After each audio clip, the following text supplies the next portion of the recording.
मेरी उम्र 40 साल है।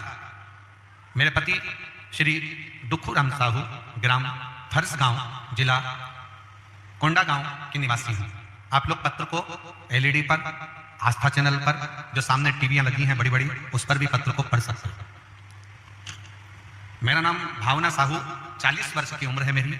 दुखूराम साहू ग्राम फरसगांव जिला कोंडागांव की निवासी हूँ। कहीं बैठी हो तो हाथ हिला सकती हैं, अगर कहीं बैठी हो तो अपने दोनों हाथ हिला सकती हैं।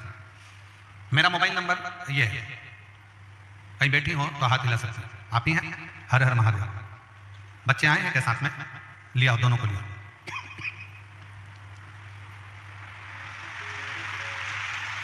मेरा एक बेटी और एक बेटा था।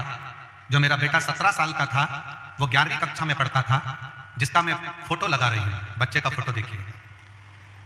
मेरा लड़का 11वीं कक्षा में पढ़ता था, जिसका मैं फोटो लगा रही हूं। स्कूल जाते समय कहीं नदी में पांव फिसल गया और वो नदी में गिर गया, और गिरने पर वो पत्थरों में जाकर फंस गया, चट्टान में जाकर फंसा। मेरे बेटे का प्राण चले गया। ढूंढते उसको 2 दिन 3 दिन लग गए, तब उसकी बॉडी निकली, शव निकला और वो मर गया। मेरा इकलौता बेटा गुरुजी, उसके प्राण चले गए। रो रो कर बुरा हाल हो गया। तब मेरी ननद ने बताया कि सियोर वाला महाराज टीवी पर कथा बताता है। तब हमने आसन लगाकर टीवी के सामने पहली बार जिंदगी में शिव पुराण सुना। हम किसी पर भरोसा नहीं करते थे, ना हम कभी कथा सुनते थे, पर पहली बार हमने कथा सुनना प्रारंभ करा। कथा सुनते सुनते मेरा मन इतना लग गया कि मंदिर में झाड़ू लगाने लगी, पोछा लगाने लगी।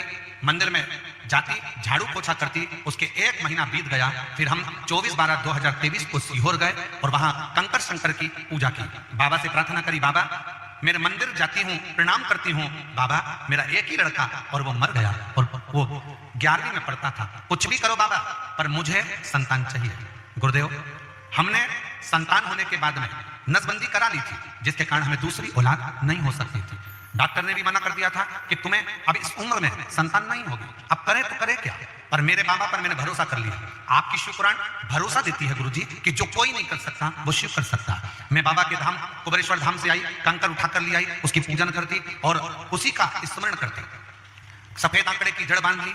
अब जड़ बांधने के बाद मेरा पेट बहुत दुखने लगा। पेट इतना ज्यादा दुखा कि हमको डॉक्टर को दिखाने के लिए चेकअप के लिए जाना पड़ा। चेकअप कराते समय पता चला कि मेरा गर्भ फैल गया है।